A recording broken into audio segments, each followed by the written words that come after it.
This lesson will help you to understand 1. Introduction to oligopoly with formal or tacit agreement. 2. Cartel aiming at joint profit maximization and market sharing cartel. Also we'll see non-price competition and output quotas for market sharing cartel. And then we'll try to look at some of the drawbacks in cartels.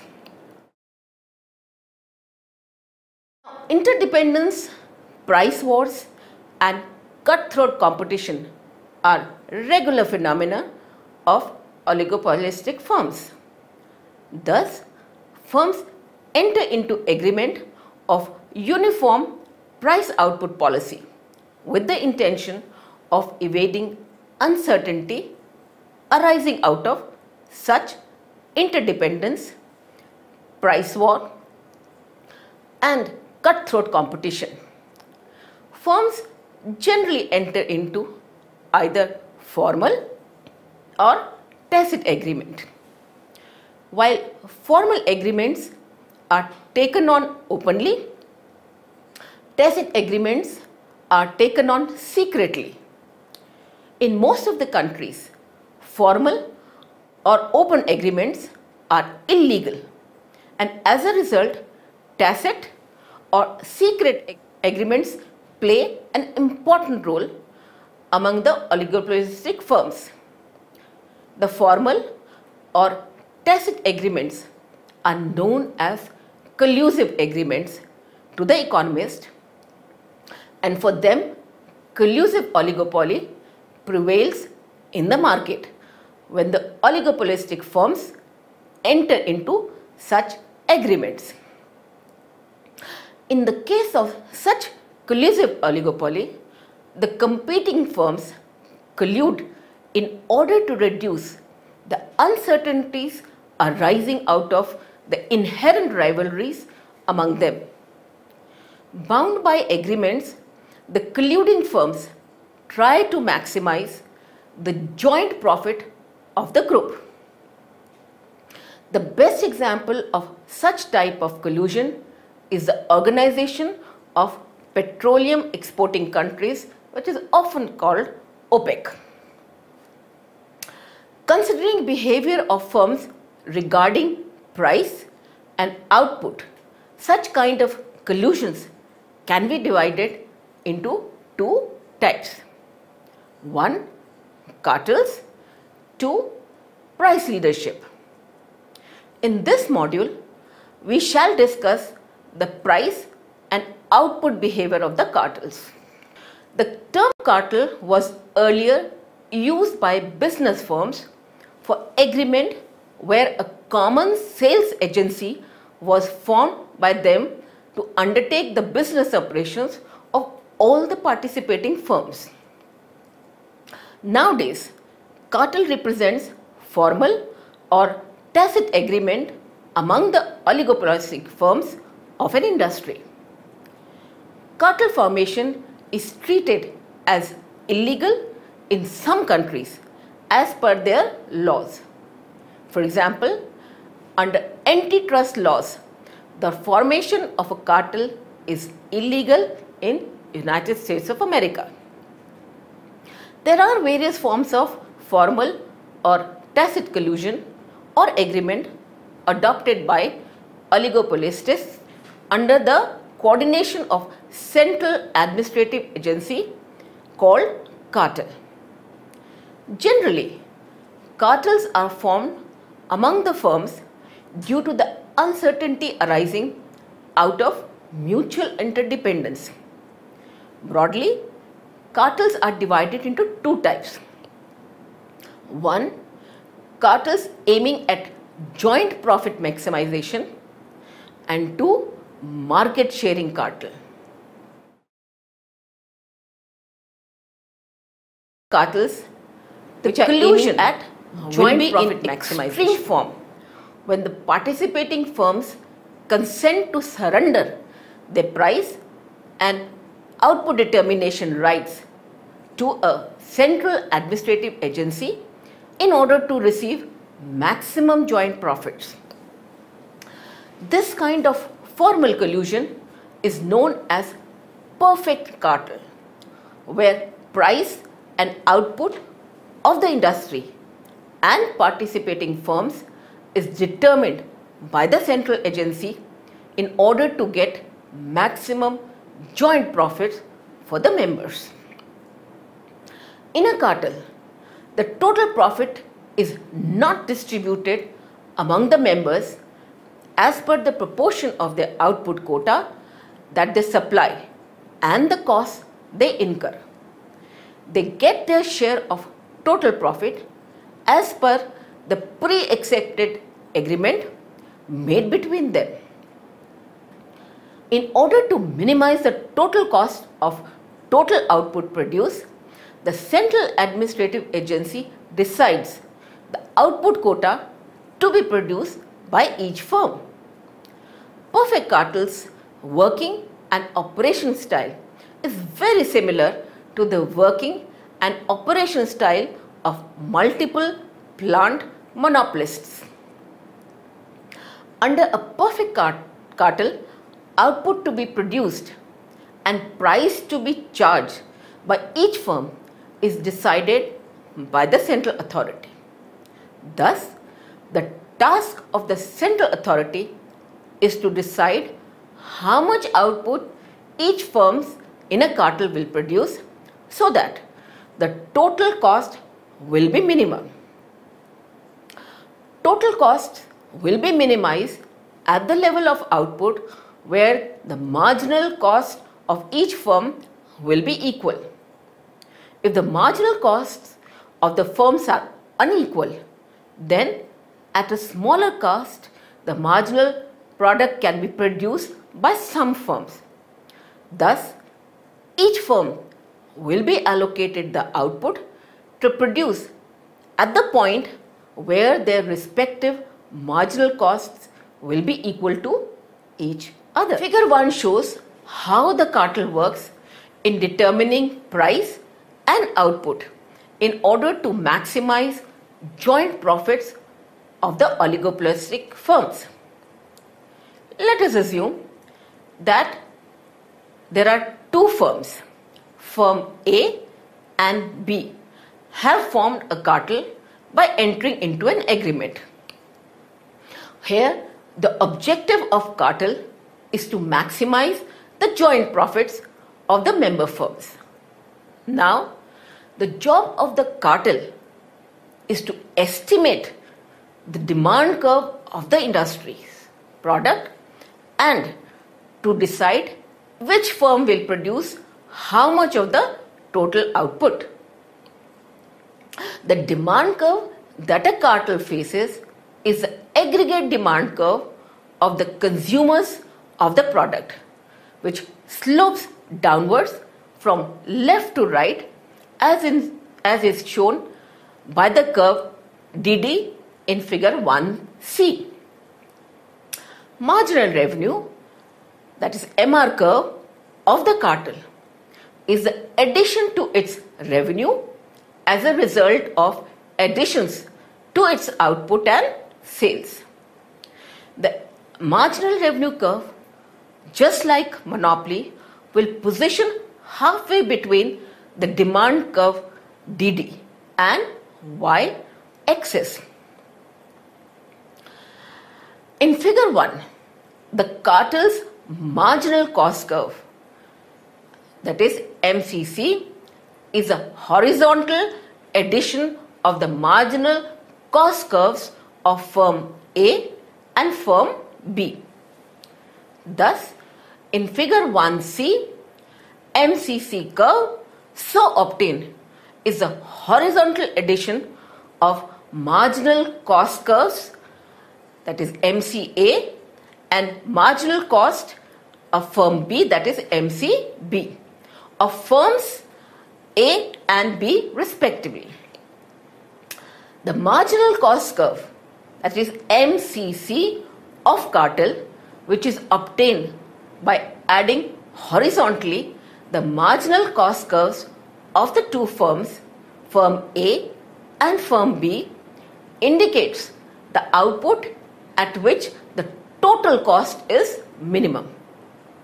Thus, the cartel can distribute the output to be produced among the firm A and firm B in such a way that their marginal costs are equal. The point at which MR and MC curves of the cartel intersect each other is the output at which the cartel maximizes its profit. In figure 1C, marginal revenue and marginal cost curves of the cartel intersect each other at point R, where output OQ is produced. The demand curve DD of the cartel at output OQ determines price. That is, P into P is equal to QL is equal to OP. Now, the cartel will allocate total output OQ among both the firms to be produced in such a way that their marginal cost will be the same. A horizontal straight line from point R towards y-axis will possibly intersect each MC of both firm A and firm B to determine the respective output quota. Figure 1 shows that both MC will be equal to each other. That is, MCA is equal to MCB when firm A and firm B produce OQ1 and OQ2 output respectively.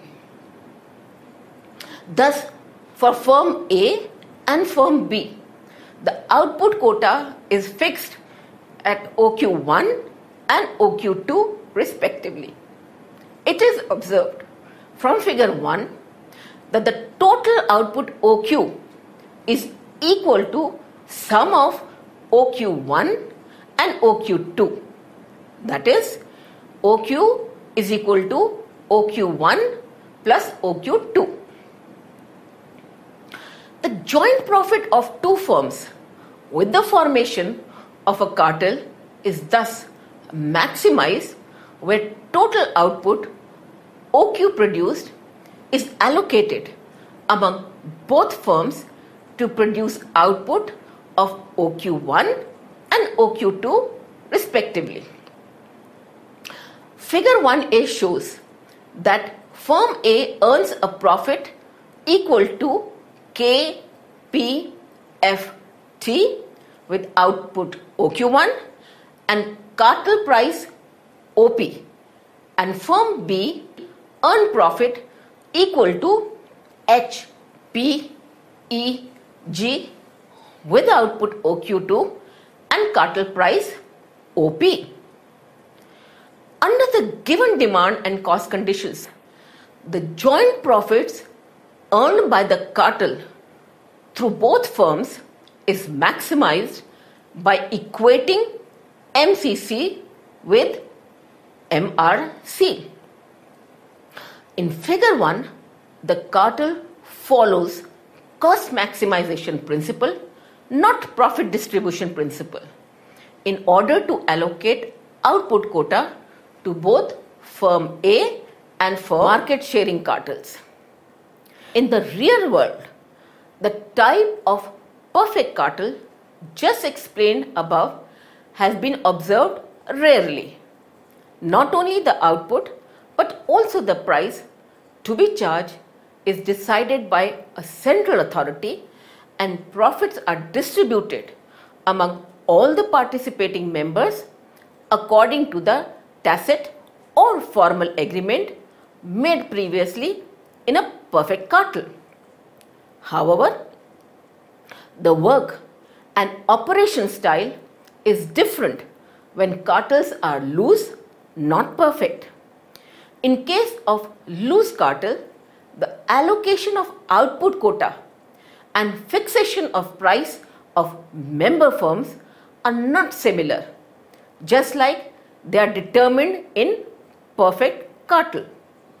The market sharing by firms is a regular phenomena in a loose cartel. Thus, in the case of loose cartel, the market sharing is mostly categorized into two parts. One, non-price competition, and two, output quotas. Non-price competition. The participating members of cartel under market sharing by non-price competition are free to produce and sell any amount of output at uniform price that maximizes their individual profits. They are free to change the shape and the size of their product and are also free to advertise and promote sales of their products. Given the uniform price, the member firms compete on non-price basis.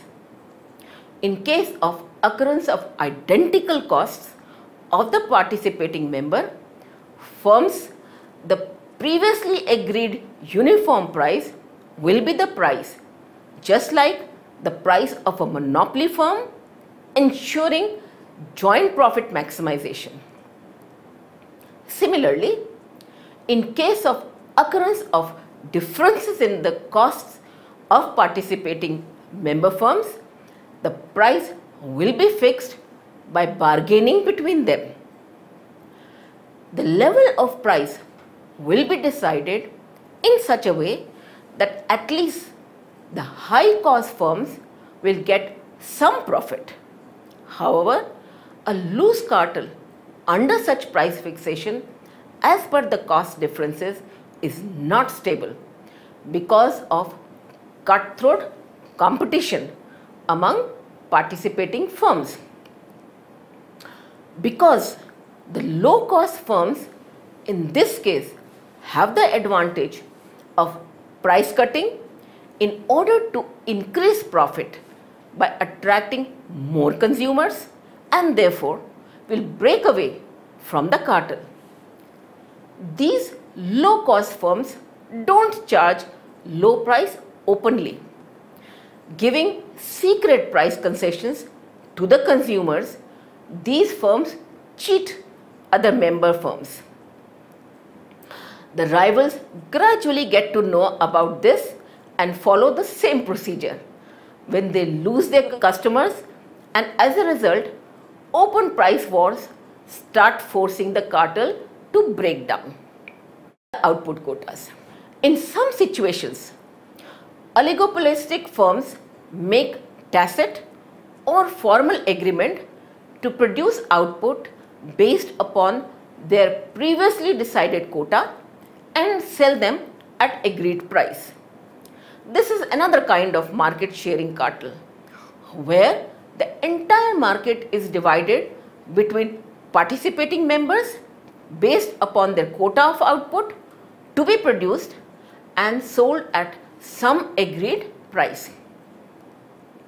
In this case, market sharing depends upon two possible situations.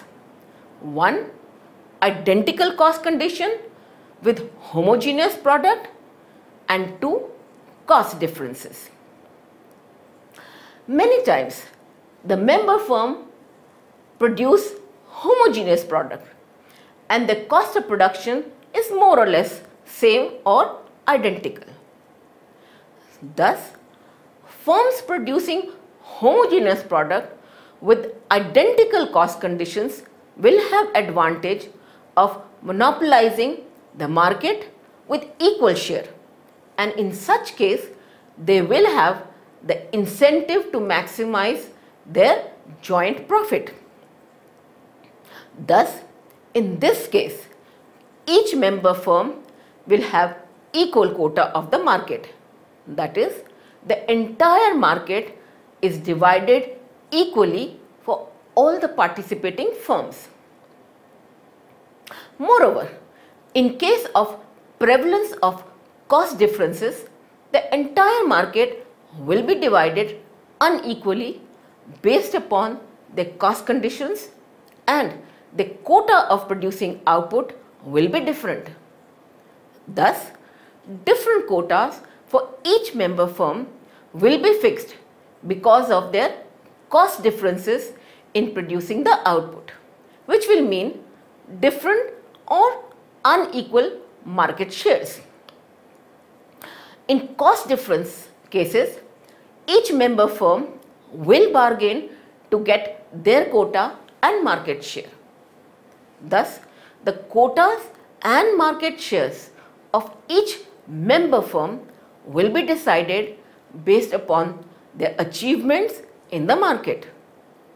The achievement in the market of the firms depends upon their two criteria, such as 1. The past level of sales, and 2. The productive capacity of the firm. These in turn depend upon the firm's bargaining power. Sometimes the output quota of the member firms depends upon their geographical location. In order to decide the quota, the entire market is divided region-wise. However, the geographical division of market between the member firms led to different prices charged and heterogeneous product produced by the firms. Empirical evidence suggests that cost differences lead to insecurity of cartel and collapse of collusive agreement.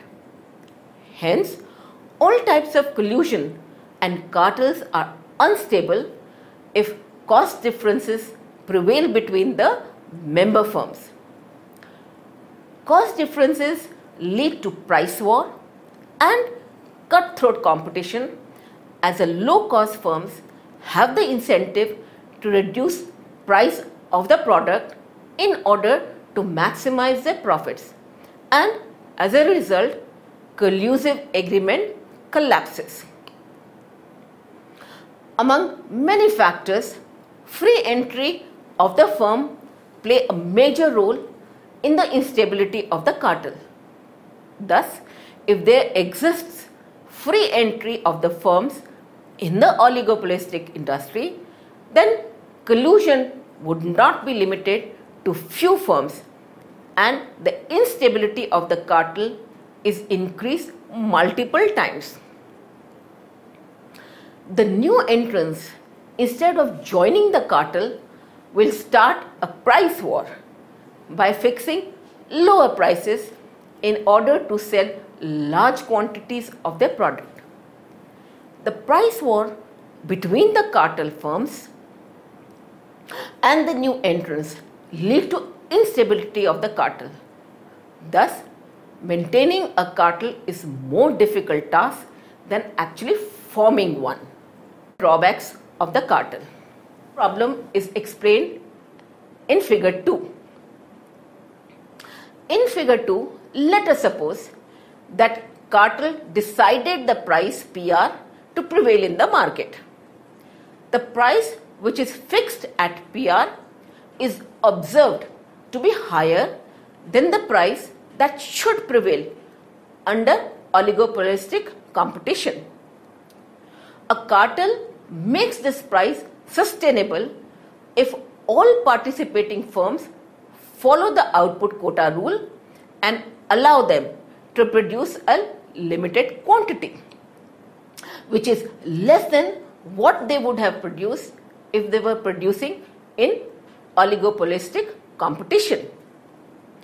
In figure 2, let us assume this quantity as YR. Thus, at quantity YR, under cartelization, total revenue of this member firm is equal to area OYRCPR. Total cost of this member firm is the area OYRBA under marginal cost curve. That is, now total profit of this member firm is equal to area OYRCPR minus area OYRBA. Thus, the original situation in this cartel is that the member firms are charging the price PR and YR is a limited quantity of output that each member firm is producing. It has been observed from figure 2 that given the price PR, there is a possibility for our particular firm that it increases output up to YC to make higher profit, because throughout the output range O to YC, the price which is equal to marginal revenue exceeds marginal cost and MR is equal to MC at output YC, giving maximum profit to member firm. Figure 2 shows that at output level YC, total revenue of this member firm is equal to area O YC D PR. Total cost of this member firm is the area O YC DA under marginal cost curve. That is, now total profit of this firm is equal to area OYC DPR minus area OYC DA, which is equal to area ADPR. Thus, at output level YC, our particular firm's profit will be equal to ADPR, which exceeds original profit ABCPR by the area BDC. This member firm takes the advantage of breaking the Carter rule in order to overproduce and make greater profits. Then market price will start declining due to more supply by the cheater firm. The other honest member firms will come to know about it, as it will be difficult for them to sell their quota of output at the given market price. The cheater firm may not always be identified, but the honest member firms infer that someone in the group has broken the rule. Thus, the consequence of this cheating is that the cartel collapses and the industry will come back to oligopolistic competition. The implication of this cheating case is that the cheater firm only gains in the short run and suffers losses in the long run. Now it is up to the honest firm that how they behave after knowing that someone has cheated. In this case, the firms should value the future and trust each other very much in order to prevent themselves of cheating by any other firm. Otherwise, cheating is an inherent problem leading to instability and collapse of any cartel. This is the reason that existence of a cartel for a long stretch of time is rarely seen in the real world. The best example is OPEC, which also faces problems from time to time. In some situations, the joint profit maximization of cartel may not be possible. Some of the possible reasons are: 1. Delay in tacit or formal agreement among the member firms, or wrong prediction of the market demand, or rigidity of the tacitly or formally agreed price, or wrong prediction of the marginal cost curves, or interference of the government, and sometimes allowing high cost firms into the group.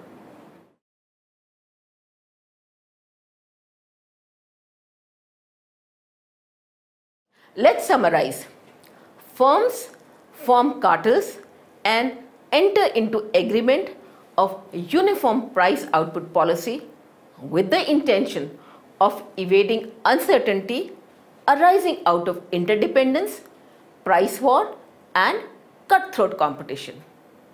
In an oligopolistic market, while formal agreements are taken on openly, tacit agreements are taken on secretly.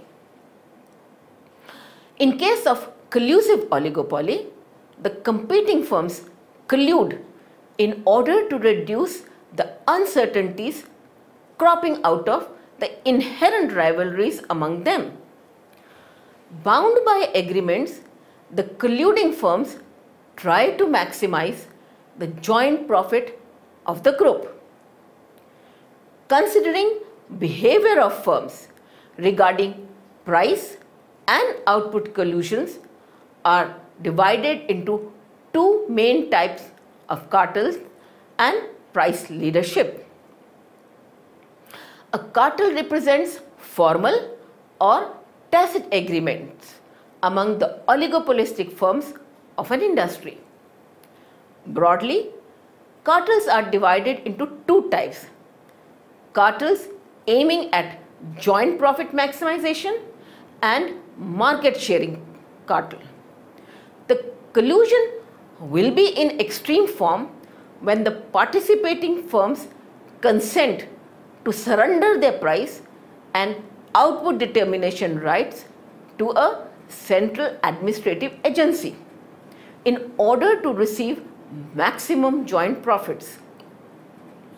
This kind of formal collusion is known as a perfect cartel.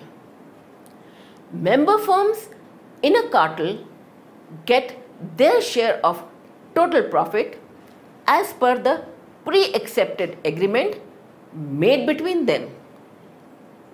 In order to minimize the total cost of total output produced, the central administrative agency decides the output quota to be produced by each firm. Under a perfect cartel, output to be produced and price to be charged by each firm is decided by the central authority. The work and operation style is different when cartels are loose, not perfect. In case of a loose cartel, the allocation of output quota and fixation of price of member firms are not similar, just like they are determined in a perfect cartel. In case of a loose cartel, the market sharing is mostly categorized into non-price competition and output quotas. The participating members of the cartel under market sharing by non-price competition are free to produce and sell any amount of output at a uniform price that maximizes their individual profits.